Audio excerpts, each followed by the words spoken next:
Bangladesh press club Pirganj উপজেলা শাখার আয়োজনে অনুষ্ঠিত হলো এক ব্যতিক্রমধর্মী মহিলা ফুটবল ম্যাচ। 15 থেকে 20 হাজার দর্শকের উপস্থিতি। খেলাটি দেখতে দুপুর থেকে জমে ওঠে পীরগঞ্জ সরকারি উচ্চ বিদ্যালয় মাঠ। খেলার মাঠ জুড়ে নারী পুরুষ সহ নানা বয়সী মানুষের ঢল নামে চারিদিকে ছিল উৎসবের আমেজ। খেলোয়াড়দের দৃষ্টিনন্দন পারফরম্যান্সে মুগ্ধ দর্শকরা। আমরা মেয়ে মানুষের খেলা দেখতে পাচ্ছি, এই কারণে আমরা অনেক ভালো লাগছে।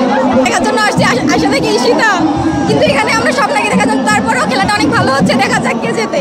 ফুটবল খেলা আমাকে অনেক ভালো লাগছে। আমি এখানে এসেছি খেলা দেখার জন্য। আমরা পীরগঞ্জের বাসিন্দা হয়ে আরো উৎসাহ করতে চাই সবাইকে। নারী ফুটবল তো বাংলাদেশে আমাদের এই প্রথমেই, কিছুদিন আগেই আমরা দেখলাম নারী ফুটবলেই আমাদের বাংলাদেশকে উজ্জ্বল করেছে। সেই কারণে পীরগঞ্জ এই নারী ফুটবল যারা আয়োজন করেছেন তাদেরকে ধন্যবাদ জানাচ্ছি আমরা এই পীরগঞ্জ ফুটবল একাডেমির পক্ষ থেকে। খেলাটি শুধু একটি খেলা নয়, নারী ক্ষমতায়ন ও সামাজিক দৃষ্টিভঙ্গির পরিবর্তনের প্রতীক হিসেবে দেখছেন আয়োজকরা। বলছেন যুব সমাজকে মাদক থেকে দূরে রাখতেই এ খেলার আয়োজন করা হয়েছে। আমাদের প্রধান উদ্দেশ্য হচ্ছে মাদক থেকে যেন এই যুব সমাজ দূরে থাকে। এই জন্যই মূলত আমরা হচ্ছে এই খেলাটাকে বেছে নিয়েছি, যাতে করে আমরা এই খেলাতে যদি আমাদের যুব সমাজ আকৃষ্ট থাকে তাহলে হয়তো দেখা যাবে মাদকের প্রতি ওদের ঝোঁকটা থাকবে না। এই খেলায় প্রধান অতিথি হিসেবে উপস্থিত ছিলেন রংপুর জেলা বিএনপির আহ্বায়ক সাইফুল ইসলাম। তিনিও জানান, এ ধরনের খেলাগুলো যাতে করে বিলুপ্ত না হয় সেজন্যই সহযোগিতা করা হবে আয়োজককারীদেরকে।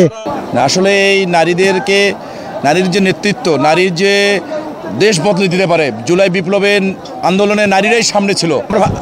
আমরা যুব সমাজের কাছে একটাই মেসেজ, যে মাদক মুক্ত থাকবো, আমরা দুর্নীতি মুক্ত থাকবো, আমরা এই অঞ্চলের যে যৌতুকের বিরুদ্ধে এবং যত অপকর্ম এবং সমাজকে পরিশুদ্ধি করে একটা সুন্দর সমৃদ্ধি এবং গণতান্ত্রিক বাংলাদেশ বিনির্মাণের জন্য আগামী দিনে যে এমন উদ্যোগে পীরগঞ্জের ক্রীড়া অঙ্গনে নতুন প্রাণ ফিরে এসেছে বলে মনে করছেন সচেতন মহল।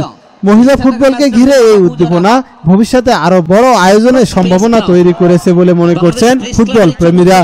আমরা সাংবাদিক, ইলেকট্রনিক্স মিডিয়া, প্রিন্ট মিডিয়া এবং যারা রয়েছেন আমরা মিনহাজুল ইসলাম মিলন, এশিয়ান টেলিভিশন, পীরগঞ্জ, রংপুর। উন্নয়নের কান্ডারি রূপার নিয়ন্ত্রণে রূপা কাকে দেবেন? রূপা থেকে অবশ্য ভুল পাস।